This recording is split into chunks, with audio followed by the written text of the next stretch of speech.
Disclaimer. The views and opinions expressed on Nerdy Talk do not reflect those of Anime Herald. Due to strong language, listener discretion is advised. Now sit back and enjoy the show.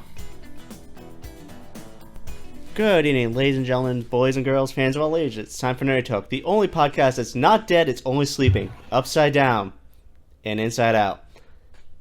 I'm Mike Furr, and I'm joined by Anthony Simpson, Dorian Chadwick, and newcomer to the show, Lydia Rivers. Say hi, everybody. Hello. So it's been kind of a while since we last got together. I think the last time we met together, the year ended with a 5, and we were still kind of talking about what was going on last year. It feels like we were in a time warp. So, how you guys doing? I'm doing okay. I am doing great, actually. I'm getting into the whole review writing thing, having a lot of fun with that. Moved to a different part of the country, so dealing with a little bit of culture shock, but the internet stays the same no matter where you are, and I like that. Good old constant internet. What would we do without you? Die. I would die. So, anyway, a lot's really kind of happened in the past few months. The anime landscape's changed. We've seen some players kind of jumping in, some jumping out, and probably some of the most surprising news came about in like mid-March through April when we started hearing stuff about. We used to talk about Funimation being the big boys in the pond. We have some really big boys coming in. Last March, Amazon announced that they're going to be the exclusive provider of Noda Mina shows across the globe for an unspecified period of time. And Netflix has just been snatching up shows left and right. They're producing an original show with Production IG. They're doing a Voltron reboot with DreamWorks. And they're getting ready to stream Magi Adventurous Sinbad across the globe. They're currently simulcasting Ajin in Japan. They'll be streaming that worldwide as well. It's really been a big shock for the industry in the past 6 months even. So I wanted to ask your opinion on the situation. Well, I'll go first. I want to let it be known for the record, for all eternity, that I'm not a big fan of these exclusivity deals in regards to streaming. My biggest issue with it boils down to is the service. Now, I use Amazon Video Service, and I think it's actually quite well. It's a very good product, and same thing with Netflix. But the issue I get with it is that some of these services are not available everywhere. Now, Netflix is available worldwide, sans a few countries. And generally, for the most part, I think Amazon does a good job with, at least when they've got anime in the past, even with, say, like stuff like Nice to Sidonia, which had its little quips with this release, or even other shows, they've done pretty good. But the thing with it is, their stuff always comes like the season after it airs, which some people don't like that because some people, myself sometimes, like to watch shows as they air, and having it where it's just all available is, well, it's nice, and some people don't prefer to watch that way. The other thing with I'm not a big fan with at least Amazon getting stuff is that Amazon Video Service isn't available in all countries. It's available in some, but not everywhere. So if, say, you're a fan of Natomiya shows and you want to watch a Natomiya show, but you happen to live in a country that get Amazon Video Service, basically you're left with one of two choices. Either you don't watch it at all, or you resort to fan subs, because unfortunately there's no legal choice for you. Now, we've also seen, but these aren't one of the big players, Crunchyroll recently had their 1-year sort of digital agreement with Kodakawa. Mind you, Crunchyroll obviously isn't as big as Amazon or Netflix, but I'm not big on these because I don't feel that this is best for anime fandom. Because again, let's go with back with Amazon, since it's not available worldwide. People may want to legally support a show via streaming. If that choice isn't available to them, well, they're going to obviously either not going to be able to support it, or they're going to have to go through fan subs, which really doesn't support the industry. So my concern is if Amazon just sticks with Atomia, I'm okay with that. I'm not looking forward if they start, say, pour more money into it and start getting more and more and more shows, because I think it's not, at least I don't see it as very consumer friendly. Now, on the flip side, Amazon can, let's say, their video service, they can expand it worldwide via Netflix. Then I think that would solve at least some of that problem, at least that more people will be able to have a legal option for it. But the other concern I have is with players like, again, Amazon and Netflix having, they have more money than, Crunchyroll, Funimation, Sentai, Filmworks, Discotek, and everybody here in Region 1 combined, is that them gobbling up more and more of these shows because they got the money to do so, and if they start paying, huge licensing fees for it, you're going to see, I think, unfortunately, you're going to start seeing, and we already, more licensees as a whole start going up. Now, I know we're right now in an anime bubble with licensing fees going up. So when does that bubble burst? I don't know. But my concern becomes is that it's going to get, they start getting more of the market. It's going to be, again, more money for these licenses. But the other thing is, if they start getting, say, Amazon, Netflix to start saying pick up the best shows, then what's that going to leave everybody else? Now, we know just because Netflix gets it, they don't always license it. So we've seen a few of the shows that they've streamed that Sentai's picked up, like Postseason, like Sidonia, and Seven Deadly Sins, both got picked up or have been picked up by Sentai Filmworks. But what I'm concerned is that if they start getting the best shows, what's going to be left for, say, Sentai, Funimation, Crunchyroll, and everybody else? It's going to be mid-tier to low. So my other concern is that if they're only getting the best stuff now, the other thing we don't know is, at least with Amazon stuff, at least with their anime picks, are they going to be sub-licensing these out to other companies to at least publish? Is Amazon going to actually put a physical release out, or is it going to be a case where, well, you can't really own a physical copy, you can only just stream it? That's my concern with this whole practice. I'm more big on putting projects on more platforms at one time. So what about you guys? What are you guys' opinions on this? Well, I'm kind of a mixed opinion. I don't like seeing the fragmentation just because it's a pain in the butt for me as a consumer to have subscriptions to Hulu and to Netflix and to Amazon and to Funimation and to Crunchyroll. I would like them to be more central, ideally.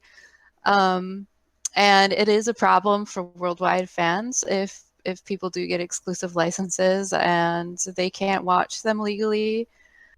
At the same time, on the flip side, I do kind of like the fact that Netflix and Amazon are producing some stuff, because it has the potential to make anime more mainstream, because they have the big banner ads there, watch this, and to get people's more interest. And the more people we can bring into the fandom and the more exposure we can get, the better. And so it probably is a double-edged sword. But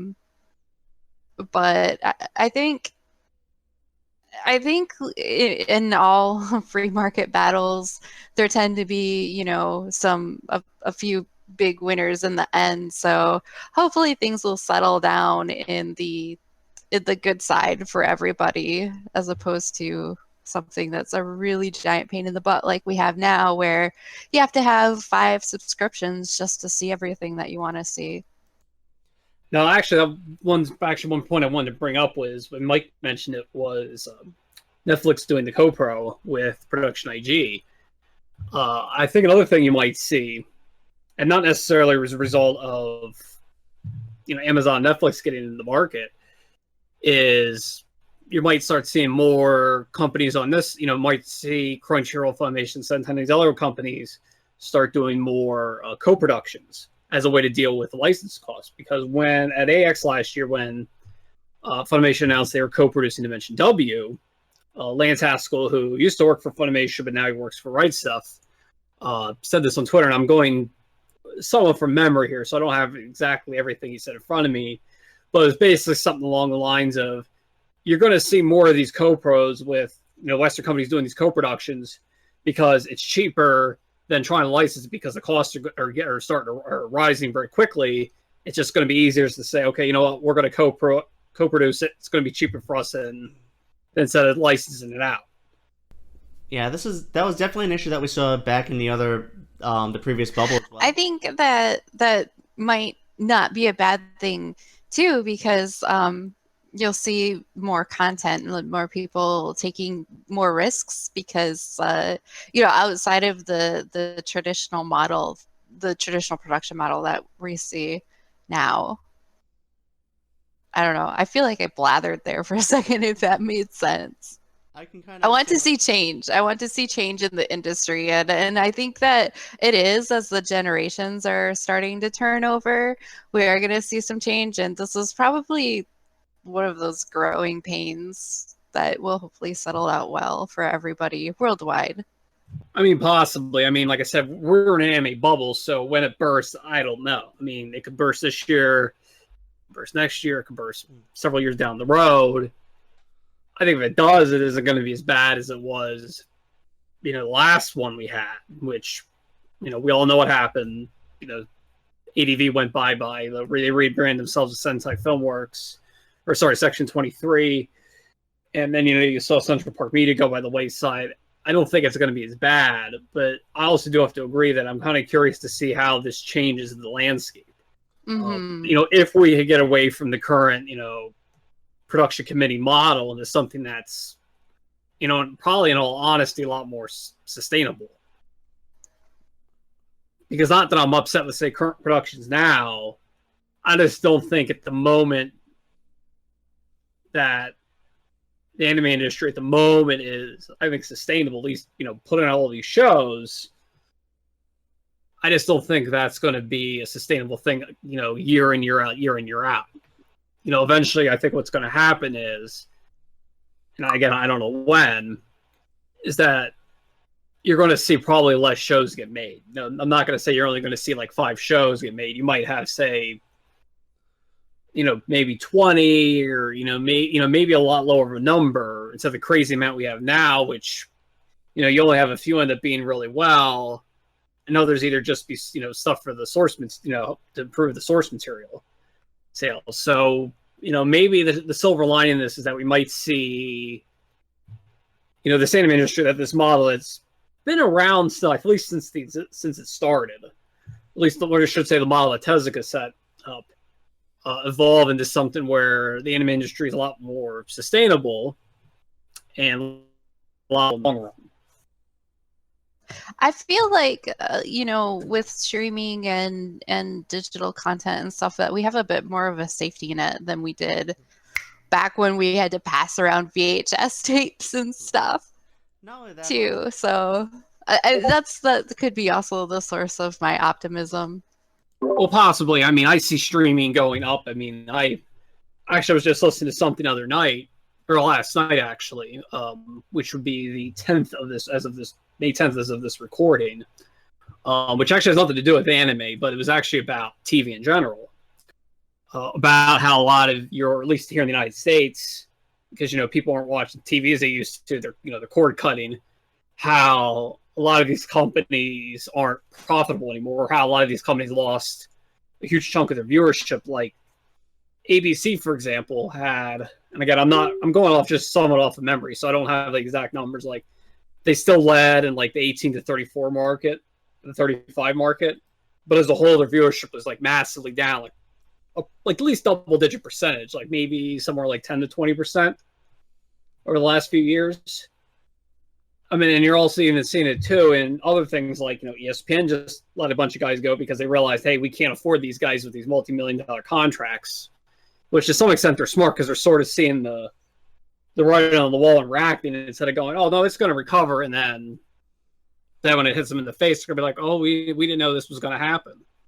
But no, I do think streaming is going to be helpful if we could get it where, again, with Amazon, if they get worldwide, which I think they will. I mean, they're not stupid.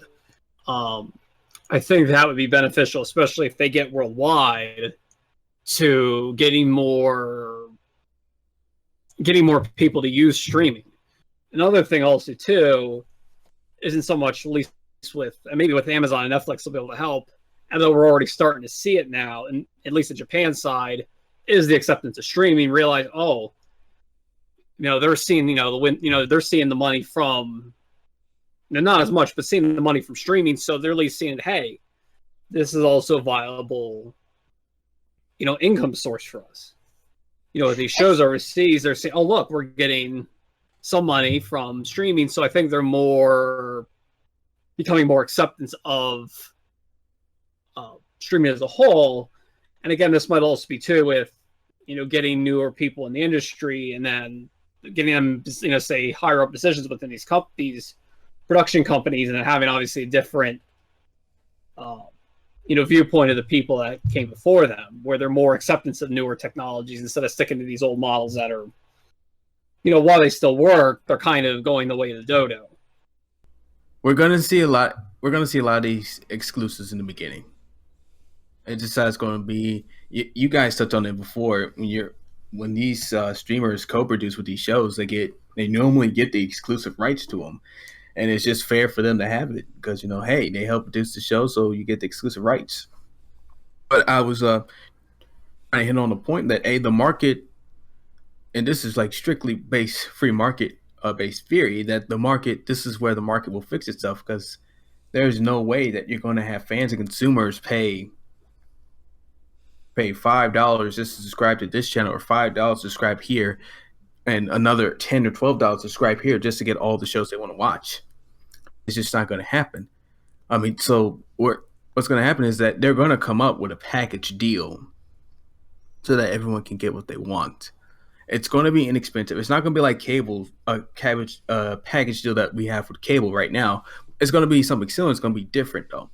It's going to probably be more of a pick and choose kind of thing. Or at least that's what I'm hoping. We're hoping is going to happen.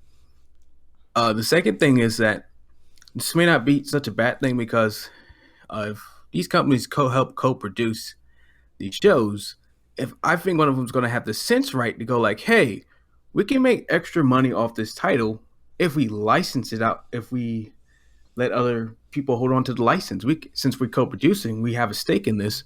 We can get a little extra money if we let Hulu, like if Netflix produces a show, they can like, hey, Hulu, you want this show? Well, you got to give us an X amount of money. And that's money still coming back to them. And vice versa, Hulu can do the same thing.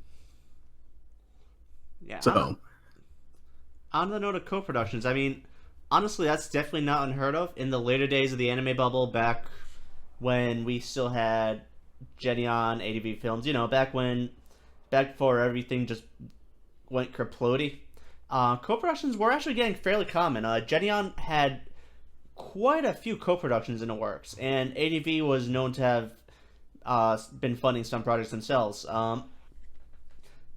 I can't remember too many off the top of my head, unfortunately, but I know Gedeon did fund, I think it was Hana Ukiyo Made Team, which, funny enough, is going to Sentai Filmworks now, but that was definitely a common phenomenon.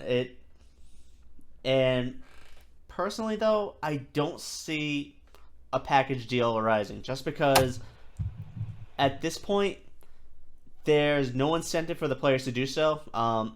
When you have someone like, say, Netflix or an Amazon, they can afford to starve out the competition a bit. They can afford to sit there and say, yeah, we're still going to keep it. You can deal with it. But what's more likely is I could see a situation where, like, say, I hate to bring their name up in context, but Aniplex has been sub-licensing their streaming shows to numerous outlets, like they go to Daisuke, they go to Aniplex channel, they go to Crunchyroll, and actually Sunrise or Bandai Visual, whoever holds the rights, has made sure that Mobile Suit Gundam Iron Blooded Orphans has been absolutely everywhere this season. It's on Funimation, it's on Crunchy, it's on Daisuke, it's on Hulu, I think. Yeah, Hulu had it. So they're seeing more opportunities in actually spreading their content as far as the eye can see, as opposed to locking up maybe 1 or 2 profitable deals. Because one of the biggest fears in Japan right now is the whole idea of piracy and, well, piracy. So by ensuring that they can get their content out, they're going to bring that down, which is kind of funny because Kiss Anime is actually approaching the top 400. Not 400,000, not 4 million, 400 most trafficked websites in the world right now. So anything, I can definitely see them taking some measures to try and possibly mute that a bit by, even though they'll have, say, Netflix or Amazon or something like that at the occasion, but their smaller shows, they'll probably end up trying to spread out a bit more than we're seeing now. Yeah, and I was even going to bring it up earlier about why I like exclusivities. Like, I was going to mention Gundam Iron Blood Orphans, which was also on YouTube for, I think, mostly Southeast Asia. Mm-hmm. Because Daisuke, Hulu, and YouTube, they had it. You could watch it as it aired, where Crunchyroll and Funimation had it 1 week late. And I also wanted to bring up one thing with Aniplex. You don't really see it all the time, although it actually started with one of Pony Canyon's shows, the Cute High Defense Club, where they had licensed the physical rights, and they, of course, streamed it on Crunchyroll, but then Funimation also had the streaming rights.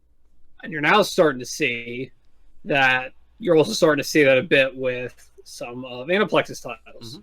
You know, they're on Crunchyroll, and some of them are on Daisuke, but they also have a few titles, again, just strictly for streaming purposes, on Funimation services. So they've obviously saw what Sunrise did and said, oh, we like that. And I like that particularly because I find that more consumer friendly. Right. Because it gives people different choices. Like, for example, if you live in the United States and you let's go back with Gundam Iron Blood Orphans. You wanted to watch it right away, well, you had Hulu if you lived in the United States. If you lived elsewhere, you had Daisuke if you liked using that service.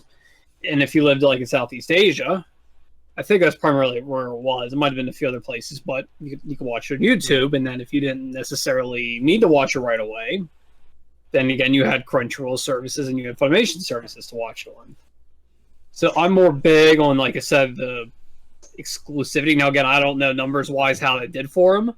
I'd be interested to see that since it's getting another season this fall. I'm kind of curious to see how this plays out. If we see the same thing, where they just spread it on a bunch of platforms, or if we don't see that and we only see it on 2 or 3 services. They keep it on Hulu and maybe keep it on say Daisuke and YouTube, but cut out say Funimation and Crunchyroll. Now obviously I don't know how it did for Funimation or Crunchyroll, not seeing their numbers. So it's a chance Funimation might not go after it. The numbers were well, they might be like, we'll do good for us numbers wise when it aired. So, we're not going to go for it. Of course, it's done well, and they can go for the streaming rights when they come available. I can see how it would be from a conservative standpoint, how it would be tempting to give exclusive rights to a multi-platform like Netflix and Amazon too, because they don't just focus on anime or Asian shows. They do all kinds of shows and have all kinds of viewers, and so if the anime bubble does pop or whatever, then their show is safe there. Right, absolutely. And honestly, not only that, but Amazon does market the hell out of the stuff they get. I mean, Seven Deadly Sins we knew about over a month ahead of time, and they were making it clear through press releases, through news blasts, through trailers on their YouTube channel, through their social media. They were making sure that everyone knew about this. Same thing with Glitter Force, and even Knights of Sidonia, they made a pretty big deal about. So I think you meant Netflix, not Amazon. Yeah, Netflix. That was I spoke wrong. Sorry.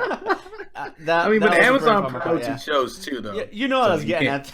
fair. Yes, I mean, you're right. These streamers, they do promote their show like it's nobody's business. Like you get to the front page and it's like, look at our original show that we just got. It's like, okay, I might check this out, or I'll look at a trailer. You know, Right. Basically, they treat it like it belongs to them. Especially, and it's you see that especially on Hulu and Netflix. They make a huge deal over anything that's exclusive to their service because they want to make sure that they're not only pulling in the eyeballs of the people that are already invested, but they're also trying to bring in the people that have never heard of it, never heard of anime, don't know what it is.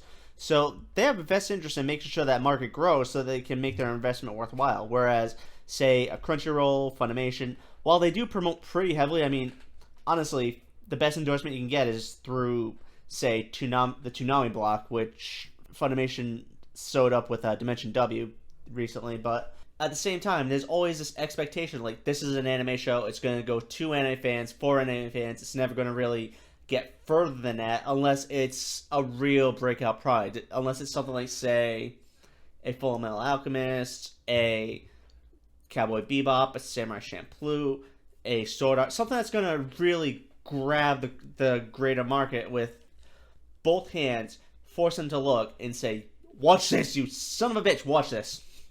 yeah, and then see that's an advantage, and that also brings up a disadvantage that you might see.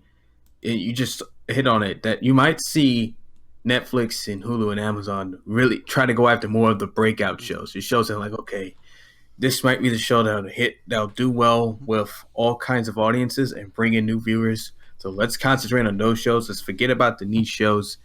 And that's where it could get just a little bit dangerous, because then all those niche shows might have little to no place to go. Hopefully they might stay, but Honestly, I could see this forming kind of a two-tier system. I am in full agreement that you're going to see these big players go for the breakout stuff, the big stuff, like like Hulu has one Punch Man and no one else right. does. Well, Sailor Moon.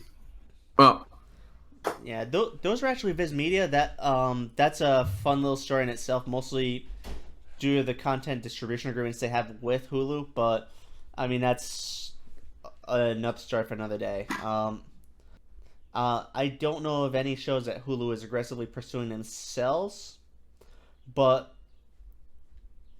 were they going in the industry, I could definitely see them going for the One Punch Mans, the Sailor Moon, things that will, again, bring as many people in as possible. And on one hand, that's going to bring a lot of headaches, a lot of groans, because unfortunately, let's be honest, Amazon, Netflix, they're not going to air this stuff.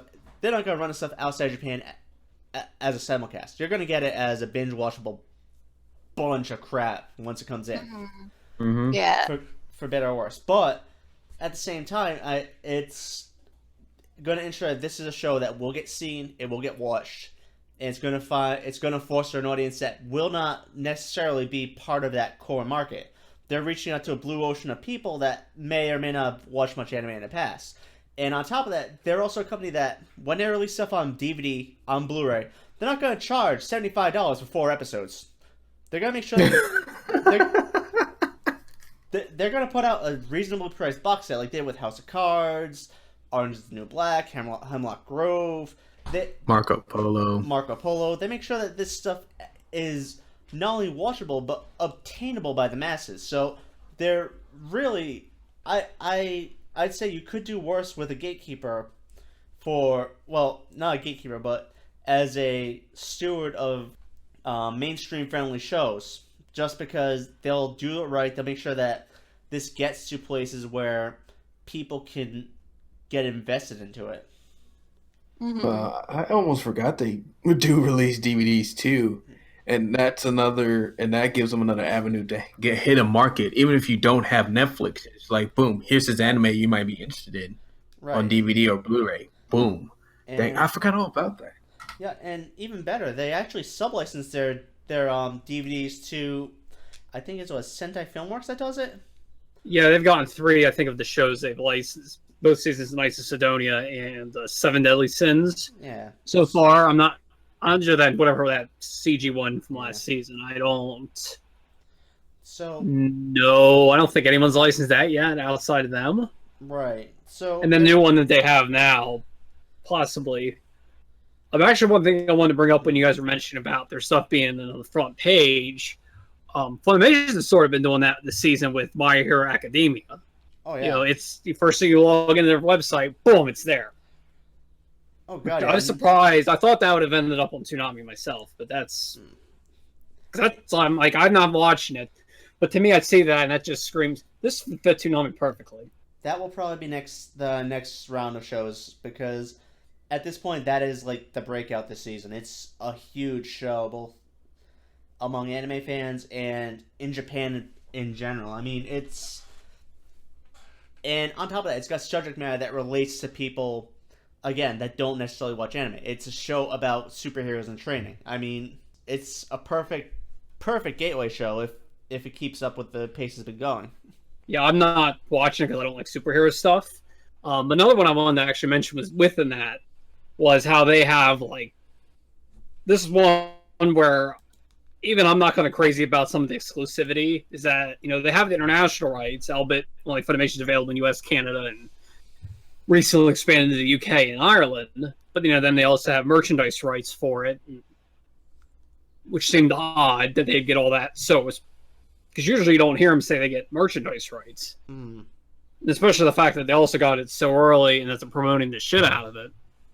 Which complains too, because it's like, you know, there are other shows this season they're airing. I mean, I know that's the big breakout hit, but, you know, not ever, like me, like I said, I don't like superhero stuff, so I'm not watching it. But, you know, what about these other shows that are airing? I mean, I know they're not in the same tier, probably as quality or as potential for, you know, as a gateway show, but I still think they should have gotten some of those other ones. They should have said, hey, you know, we're also, you know, push those other shows. Maybe not obviously the same level, but,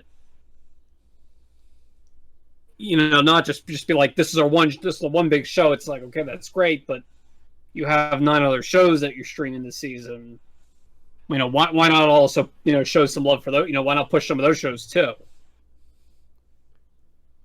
I'm right with you. I mean, it definitely reeks of them putting too many eggs in one basket, but at the same time, I can definitely see the logic of doing so. This is a company that just lost 2 of their biggest cash cows in Full Metal Alchemist Brotherhood and Darker Than Black. I mean, those are 2 shows that were consistent big sellers, and those are gone. So they're trying to latch onto whatever potentially big hit is and make it as big as those. So they're trying to fill that void that was left by the loss of 2 major gateway shows. You know, sure, you know, they did lose those, so you know, you look at it from that perspective. That's true. They got to push something to get. I mean, to fill in those sort of those gaps. Which, I mean, will My Hero Academia be that? I don't know. I mean, maybe it will, maybe it won't. I mean, I'm not, like I said, I can't test the quality because I'm not watching it. I don't know what the pre-order figures are for in Japan. And of course, I don't know how it's going to sell here. I mean, it might sell like hotcakes, being that it's also shown in Jump franchise property. And they generally tend to be, I don't know if I say popular, but they tend to get, what's the word I'm looking, what's what I'm looking for here? A following? Well, yeah, I mean, they do. I mean, like One Punch Man, that was shown in Jump, wasn't it? Believe so. I believe so. I mean, that did pretty. I mean, I don't know how it's going to do for Viz once they release it, but I mean, that was a pretty popular show and it sold well in Japan. I could see that doing well. I really could. Well, and again, it's superhero. Right. It's a superhero show, which we're, you know, still in the superhero phase here in the United States, the craze. I don't know when that'll die off. But it'll die. So I think it'll die in the next few years. Oh, yeah. When people get But that's... Well, be more when DCF's up again. Yeah, it is. It's a thorny subject because I can definitely see the logic on both ends of it, and personally, I'm of the mind that if it keeps fragmenting like this, people are just going to start pirating again. It's just going to cause another contraction. I mean, let's be honest. People don't want to have to pay, as Lydia was saying, people don't want to have to pay $7 for Crunchyroll, $7, $5 for Funimation, $8 if you want the dubs, $12 for Netflix, $12 for Hulu, and about $8.99 a month for Amazon Prime. It's to the point where it's getting silly now. Yeah, I mean, because I subscribe to all those now. Amazon, Netflix, not really for anime. I mean, that's more for live action stuff. But I already have them, and Right. I have Hulu, but I'm probably thinking about canceling it. But then I have subscriptions for other stuff. Right. Like Spotify, which that's not anime related, but that's like $11 a month. The one news program I subscribe to only just so I have the member benefits, TYT or the Young Turks. That's $10 a month. So that adds up all these streaming things. Of course, Crunchyroll, Funimation, all these, that adds up after a while. I mean, that gets expensive, and I don't see, especially say like a teenager who's maybe doesn't have a lot of money, or even somebody, even an adult who doesn't have a lot of money to be one to pay like a whole bunch, let's say like subscribe to something, they just want to watch one show. Like, I don't see, like I said, I'm not a big, I mean, I like Natomiya shows, Right. but I'll watch, it's not going to like be the end of the world. So of course I have an Amazon subscription, but if someone doesn't want to, subscribe to that, or they say, well, I'm not paying, $8 just to watch just one show, they're probably going to, again, either just not watch it, which is obviously what they're doing if they choose not to do that, or they're just going to say, fuck it, I'm going to just go to fan subs, and because I don't want to pay the money. Right. Yeah.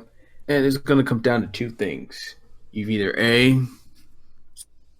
going to implode and you're going to have to make a package deal, or that you can actually, or we might see actually some servers be like Hulu and Crunchy, and you have a paid version and then you have the free version. Mm. Free version, you have to deal with ads. You don't get it as quickly, but you still get it. And we could definitely maybe see, I don't know if Netflix is ever going to do that. They probably will never do that. They won't. They'll never do that. But I mean, Funimation tosses a lot of their shows onto YouTube at this point, a couple weeks out. Crunchyroll has the 1 week delay. Hulu has 1 week delay. We're definitely seeing some strides to accommodate that group, thankfully. Yeah, and Funimation also has, well, at least this. Some people are bitching like, oh, it's 2-3 week delays. Those seem to be, I think that was a more licensor specific, but now it seems like they're back with this 1 week delays for their Right. With all sans the broadcast stuff, which unless you're paying for it, you can't listen to. Which is reasonable. I'm just so glad that they're finally realizing and that's that probably if going to be the there's thing. They're going to want to they're going to have to figure out a way to accompany the users who can't pay or don't want to pay. So we're going to see that, hey, you'll get it later. You may not see it as high quality, but you'll still get it some form or fashion. And like we said before, and like we mentioned before, that the Netflix, it's an Amazon, they're going to release their stuff out on the DVD and Blu-ray. So if you're one of those people that still want to see it, even if you can't see it because of the service, but you want to see the show, they'll release it out on a DVD or Blu-ray that's affordable for you to get it. So as long as they come out with different avenues in different ways, it shouldn't be as bad. It shouldn't be that bad. I just don't see Amazon and Netflix going that route. I mean, if they do, I'll be the first to say, hey, I was wrong. But I don't see them possibly doing it. But again, I mean, that might change. I have a little more hope for Netflix because they have already taken strides. Like you guys said, before they released DVDs of shows that are originals to them. And not only that, they've also even come up with ways for people to pay for the service. I mean, they're now releasing cards where you can. The one card I've seen is like $30, 3 months. 3 months of Netflix, you pay $30 for the card, and of course you scratch it off and put it on the thing and whatnot. So you can get Netflix that way. I think they want to come out with a $10 card. I'm not too sure. But they're coming up with ways to bring in people, or to at least for people to see their stuff. So Netflix, I have a little more hope in for doing that versus Amazon. We don't have anything yet. Any last words, guys? No, not really. I'm just at this point, I'm just glad that there are legal means to support the industry, in a wide variety of shows. And I think that the market will, and the licenses will naturally congregate where, the most people are going to subscribe to them. So I'm hoping that oh my gosh, I need 5 different subscriptions to see everything I want to see will settle out in the next couple of years to something a little more convenient. You are right. We have come a really long way from what we used to be. I mean, I remember when licensors were basically reaming ADV Films for having the audacity to try releasing 1 or 2 episodes on BitTorrent as kind of like a preview for their DVDs, which was unheard of at the time. I mean, this was the early 2000s to Yeah. and it wasn't anything like A-class either, so it's actually kind of crazy to see that they actually did get that 100% right, that we be consuming all of our media so much of our media digitally at this point. Yeah, and just the fact that, have some faith in your consumers, that if there is if there's an accessible and affordable way to consume your product illegally, then they're going to take that route as opposed to pirating.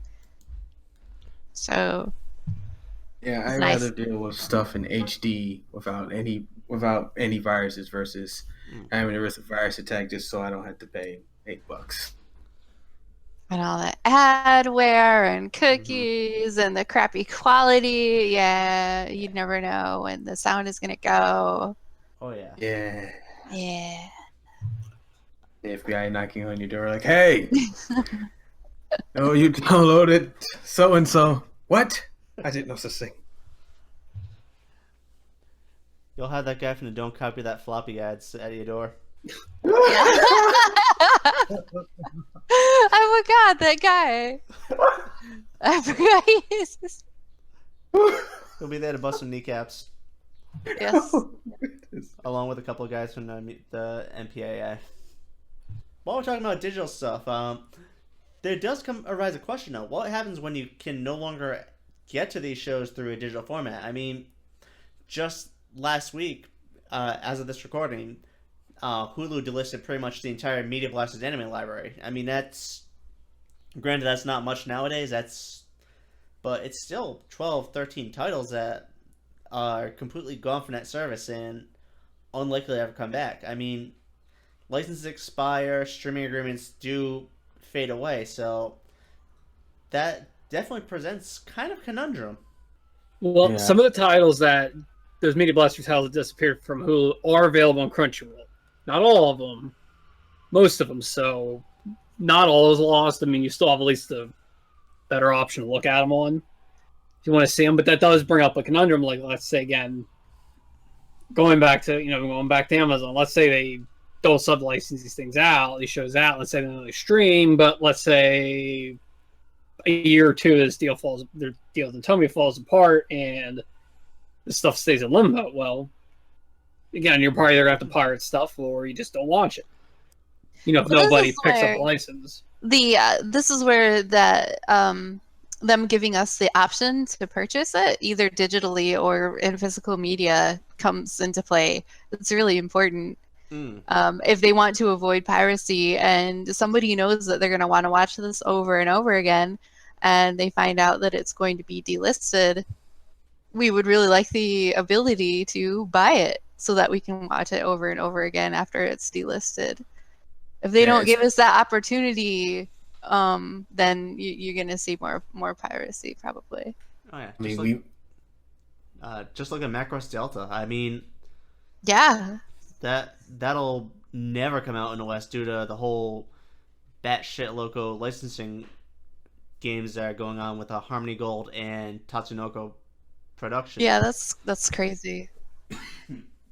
Yeah, that is bullshit. But not much we can do on our end about that. I want my Macross, damn it. Well, But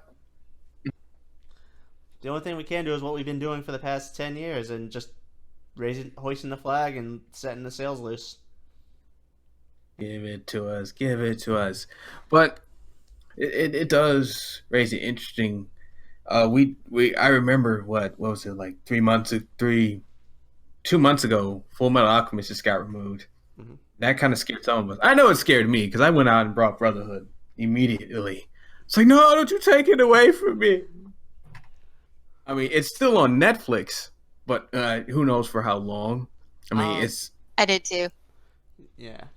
I could see that staying for a while because the license did revert back to Aniplex, and they are pretty keen about keeping their stuff on Netflix.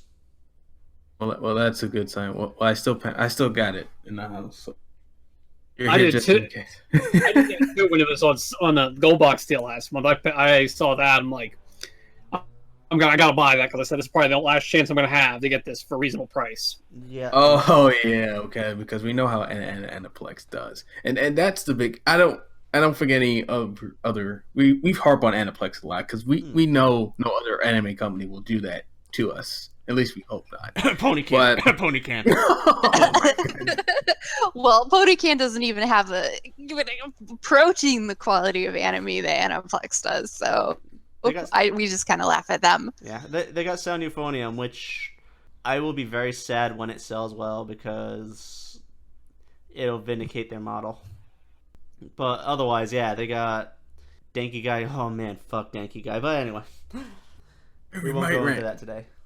I think with Hulu though, because Squid Girl was included in the Media Blasters of the pictures I saw. I never actually watched. I just know it was on Netflix, and by the time I got around to watching it, I was like, it was taken. I was like, oh man, and then it's on Hulu. I'm like, yeah, I'll watch it in time. So it's going to be more of a time thing. It's like, okay, it's going to make it seem like, man, I got to watch these shows before they leave, or I got to rush. Well, Squid Girl is actually on Crunchyroll still. No, but I'm too spoiled. I want to watch it on my TV. But it's gonna get great. It may get for on the point earlier when you have streamers like Netflix and Amazon pick up these licenses. I was going to be afraid that the niche shows, the shows that aren't really for mass, would be the ones that get picked off because they're trying to spend all their money and make room for shows that would be. Unfortunately for Media Blasters, they didn't really have it wasn't too big of a loss, so it's not that too bad of a thing so far. But as long as I can watch Squid Girl somewhere else, I'll be okay. Poor Squid Girl. First she gets shot up in Splatoon, now she gets her show removed from Hulu. Yeah, it's not been good 6-8 months for her. But it's okay. Maybe it'll come back. Maybe it's just gone to her. I'm really hoping someone licenses the second season of that because Media Blasters was supposed to put it out, but it just never happened. Yeah. Like a lot of their shows, Ladies vs. Butlers had no date for 2 years, 3 years. It's out now. It's out now, but yeah, I have it. But how many years was it? 2 years, I think. Yeah. Yeah, and Rio. And I think they're just getting ready to start dubbing Rio Rainbow Gate. Why would you do that? I don't. I want to know how they got Vic Mignogna for that dub. That's what I want to know. That's what I want to know myself. But other than that, why would you do that? I don't know. It's not that good of a show. No, but he probably needs work, and that's one thing that was surprised with Ladies vs. Butlers. I haven't heard the dub, but the one person who was in it, they apparently got people from just about every major dubbing outfit in at least North America. They got New York people, they had Texas people, they had one person from Canada, they had people from LA. Again, I don't know how they pulled that off, but they did. MB VoiceWorks is doing some really crazy stuff. I'm telling you. I mean, honestly, I'll give them credit. I was about to write them off, but they're getting some really interesting talent splits there. Yeah, and again, I like to know how they're doing it, but I'll give them credit. I mean, even if the product turns crap, I'll say, hey, good for you. Exactly. I give them credit for working at it. I mean, like you said, they're getting people from L.A., Texas, New York, all coming together on these dubs, and that's incredibly rare. I mean, I don't, I can't think of many works where that happens. Usually they stick with one. So to be able to get these people outside of, well, not only that, but working in a union state is the big one. Voice work is voice work. It's good Yeah. for everyone. They get a job. They get to hear their lovely voices. Right. Get more famous. More voice actor famous, anyway. So yeah, kudos to them. All right, and now for something completely different. Recently, Wagaki Band played at New York's Irving Plaza, I think it is, or Irving Center. Yes, it was the Irving Plaza Theater. Irving Plaza Theater, and our good friend here, Lydia, was able to go. You want to talk about the show? Oh my gosh, do I? Oh, do I? Wagaki Band. Yeah. Okay, so Here comes the was the- gushing. prepare yourself. It was the first time that the band had played in the U.S. And so it was a really small venue for them. They're used to really big stages, and there are 8 people in the band, and so they were in their costumes and their instruments were all crammed onto a very small stage in a really intimate venue, and it was really special. It was really special to see. For those of you who are not familiar, Wagaki Band is an amalgamation of traditional Japanese instruments and traditional rock instruments. And they take elements from both traditional music and rock music and fuse them together in really, really skillful and masterful ways. They're highly entertaining to watch, too. They're master entertainers. And, you know, individually speaking, many of them have won awards for their instruments in traditional playing. So it's like, I don't know, their passion and their skill, each individual member of the band has it, and they bring it all together in a really, really entertaining way. Okay, questions go. So that I can take a breath from all the gushing. I'm sorry. No problem. Honestly, they are a fantastic band. I will vouch for that. And their music is just so fun.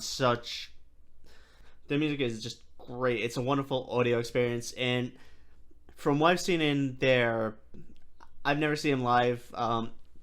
Hopefully they'll change one day. But there are several of their concert set snippets up online, and every time I've seen them, it's always been truly amazing to behold. I mean, just to see how tightly they can get the show down for such a huge group and such an intricate display. It's amazing the amount of devotion that goes into this.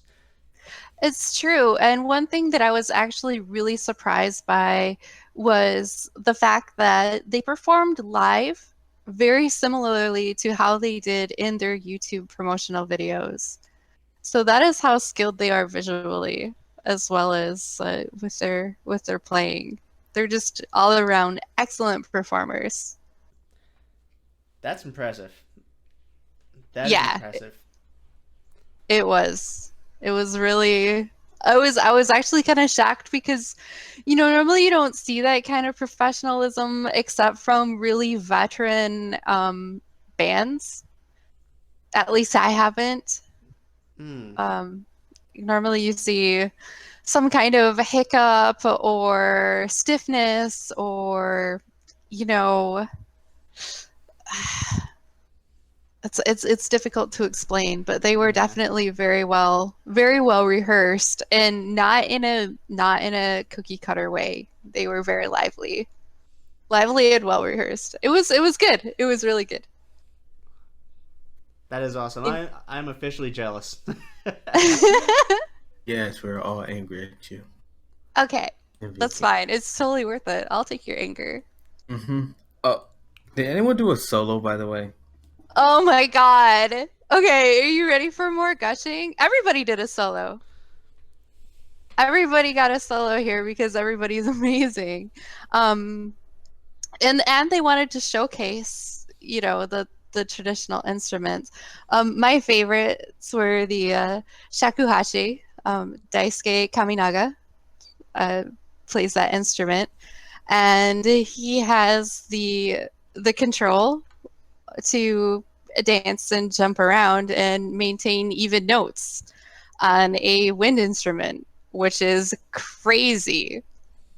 And I have never seen anybody. I mean, I guess I might not in the U.S., but I imagine it's pretty interesting, even in Japan, to see somebody just shred a shamisen like Benny Ninagawa does. She just shreds it. Oh my god, I was so in love. And Corona on the wadaiko and Wasabi on the drums did a percussion battle, which was really entertaining too.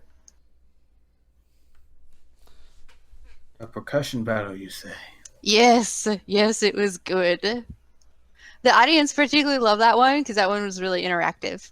Like, how was it like? They were shouting syllables to us, and we were just to shout them back. Ah. Yeah. It really raised the energy level while the rest of the band took a break. It's like, yeah, our arms are tired. We'll let you two beat on. Yeah. I did not.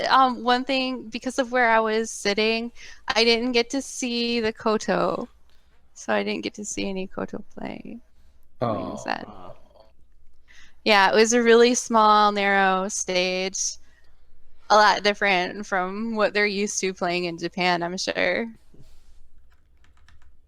Inside a packed house of what, 1,000-something people packed in one. Yeah, I think we found out that it held Irving Plaza holds about 1,000 people in that building. 1,025 people. 1,025 exactly. That is just impressive. It really is.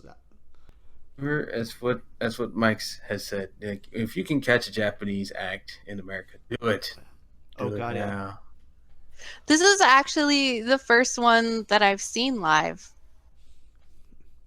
and I like J-rock and J-pop, and I like those genres from any portion of the world, really. But one of my pets is when people combine traditional instruments with modern instruments, and when they do it as well as Wagaki Band does, then I start to sound like a really, really high-pitched fangirl.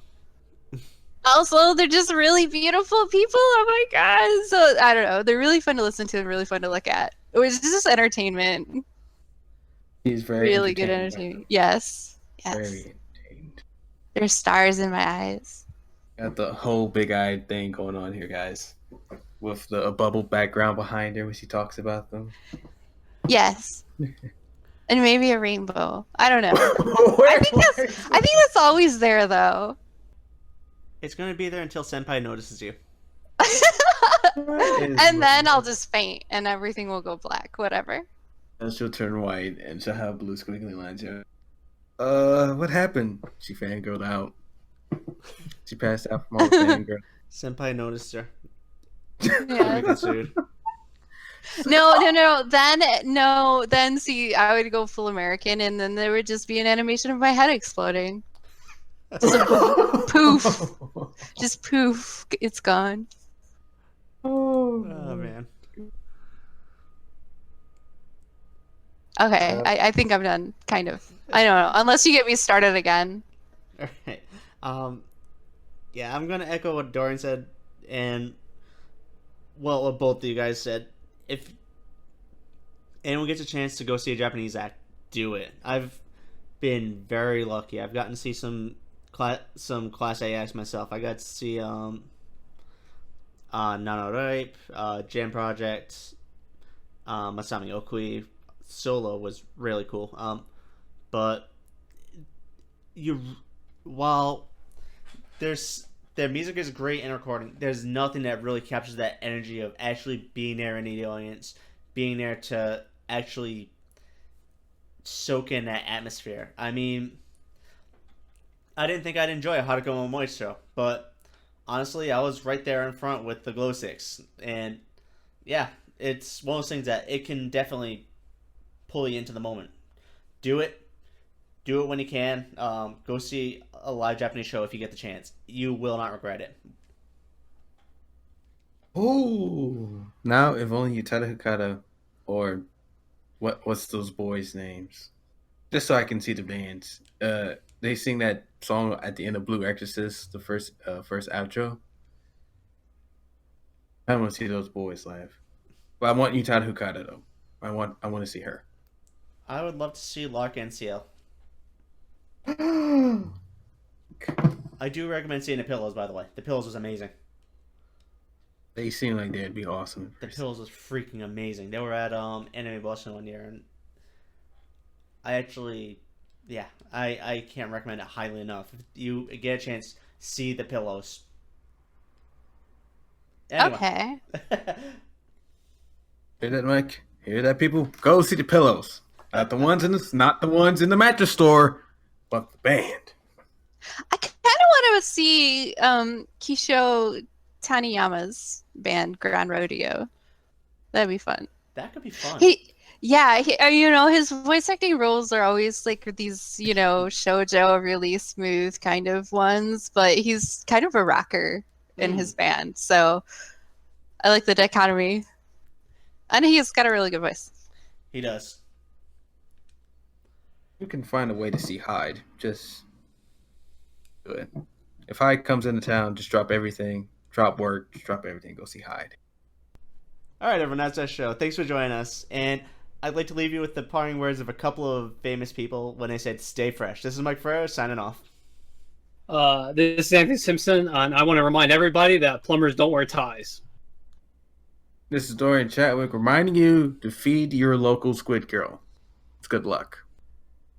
This is Lydia Rivers reminding everybody to not get mad at the everything. I don't know. Just stay shiny, people. It was nice to meet you. I'm fried. I'm still thinking about Waraki Man. Oh, we could tell. Have a great night, everybody. Bye-bye. Woo! Yeah.